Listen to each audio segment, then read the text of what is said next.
nevím, co bych ti ještě pověděl.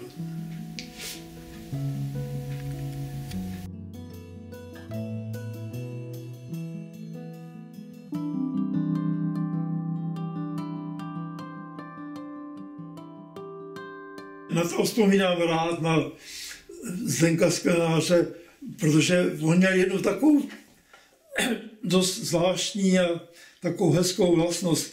On totiž, když mohl, tak pochválil. Ale ne, že by to jako prostě jako nějak programově nebo tak. On měl skutečně radost, když viděl nějakou podařenou věc. A když to bylo třeba na výstavě v Holaru, tak přišel za tím autorem a člověče, co se ti podařilo, to je ohromný, nebo tak. A měl z toho opravdu takovou radost.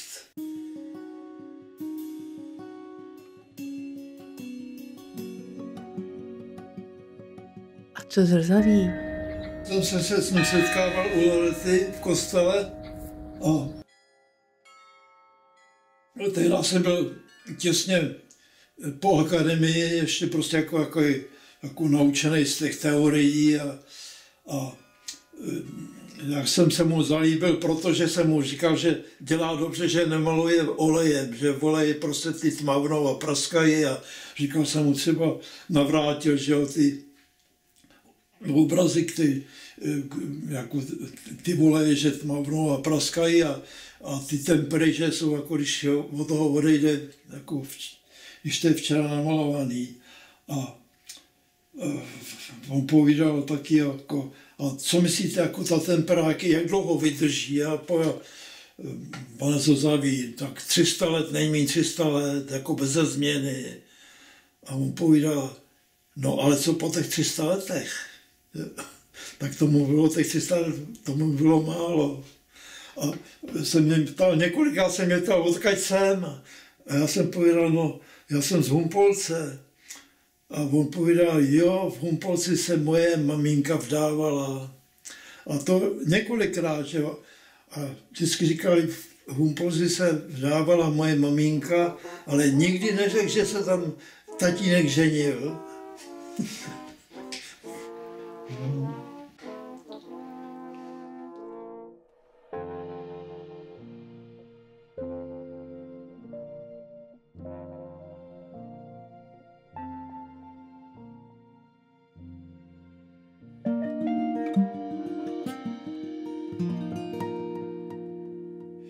To bylo asi v 54. nebo tak 56. Už nevím, jestli to bylo 650. nebo 450. roce byla taková nějaká velká výstava Rembrandta v Holandsku. A prostě my, aby jsme nevypadali jako takový ignoranti, tak vypravili takový autobus, prostě malířů, sochařů a jelo se do Holandska. My jsme s Čepalákem byli nejmladší členové toho souboru. A já si vzpomínám, že my jsme jeli autobusem a na vrchu, na tom autobuse to nebyly ještě ty prostory uvnitř, dole, to bylo všechny ty kufry a ta bagáž, ta se musela dávat nahoru a my jsme tam měli spoustu věnců. My jsme museli Rembrandtovi věnec, Franz Halsovi věnec, Komenskýmu do Ardenu věnec, jo, já nevím, ještě nějaký kytice nebo tak a prostě. A my jsme s Čepelákem, to, že jsme byli nejmladší, tak vždycky jsme museli prostě, nebo jsme šli s tím věncem, a jsme hledali, kam to položit. Jo. A někdy to bylo jako dost těžké to najít. Protože třeba ten Rembrandtův dům, ten už nestál, že jo. Tam byla nějaká cedule, že tam byl, když si stával dům, kdy se narodil Rembrandt, tak jsme tam složili a onem utíkali pryč. A když jsme šli zpátek do autobusu, že ty na nás koukali z toho autobusu a Zdeněk Sklenář povídal, ale kdo si to, který Pitomec si to vzpomněl s těma věncem a Štech seděl vedle toho šoféra, otočil se a pojel, tak prosím, ten pitomec jsem byl já.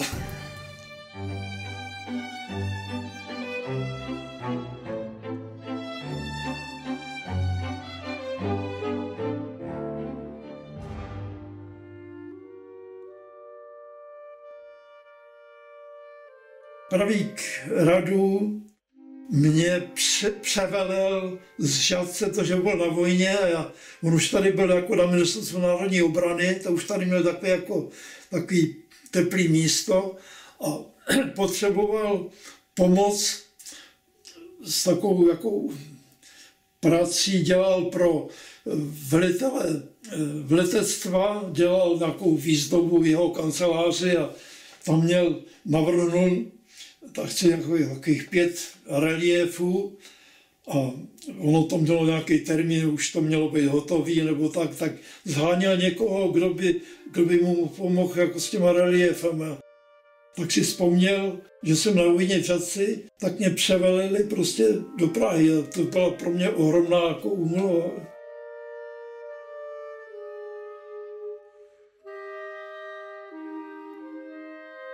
A dělali jsme to v ateliéru Jirky Nováka, ten odjel na hory a nechal nám taky asi týden jsme to dělali, prostě ty reliefy a jsme to tak dali dohromady a jako jsme to odlejvali a odlili jsme to, bylo všechno v pořádku a přijel Jirka Novák a povídal, člověče, ale vy jste to udělali teda zbytečně silný, ty reliefy, ty odlitky a ten architekt povídal taky, jako člověče, mě to ta rabiska neudrží, tu váhu. A jsem říkal, no tak, aby to něco vydrželo, tak jsme to udělali silnější. A Jirka Novák povídal, člověče, ale to musí udržet ta juta. A jsme říkali, jaká juta? Že my jsme neviděli, že tam nějaká juta do toho má přijít. Tak ty reliefy ty ještě byly, tak jsme říkali, tak seženeme jutu. Jutu jsme nesehnali, ale dali nám takový jako padákový hedvábí. A ono bylo oranžový. No a jsme si říkali, tak to je jedno, bude pevný to je, tak jsme tam dali, místo juty jsme tam dali to oranžový hedvábí a bylo to všechno v pořádku, ale tomu dělníkovi to hedvábí pustilo do tváře tu červenou barvu. A ono to vypadalo jako, že má prant, víš, jako ten oheň. Jsme neviděli, co s tím, tak jsme to jako zamalovali a on to prostě ten anilín, ten z toho prostě furt les. Tak vím, že jsme to potom jako nainstalovali a tak jsme ho taky jenom na sucho, tak jsme ho zapudrovali.